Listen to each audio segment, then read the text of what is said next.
विधान परिषदेच्या उपसभापती पदाची निवडणूक जाहीर झाली आहे। 1 जुलै रोजी निवडणूक होणार आहे। 30 जूनला अर्जांची छाननी होईल। सभापती राम शिंदे यांनी घोषणा केली। उपसभापती पद शिवसेनेच्याच वाट्याला जाणार असल्याची चर्चा आहे। महायुतीत भाजपची विधान परिषदेत सदस्य संख्या सर्वाधिक असली तरी उपसभापती पद शिवसेनेच्याच वाट्याला जाणार असल्याची सूत्रांची माहिती आहे। मात्र शिवसेनेत उपसभापती पदावरून मोठी चुरस रंगल्याचं पाहायला मिळतंय। कृपाल तुमाने, चंद्रकांत सूर्यवंशी, चंद्रकांत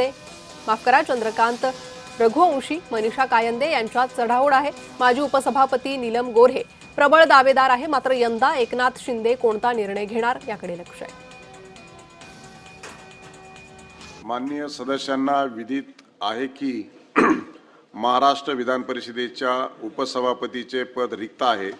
म्हणून महाराष्ट्र विधान परिषद नियमातील नियम 7 मधील तरतुदीस अनुसरून मी उपसभापती पदाच्या निवडणुकीसाठी बुधवार दिनांक 1 जुलै 2026 हा दिवस निश्चित केला आहे।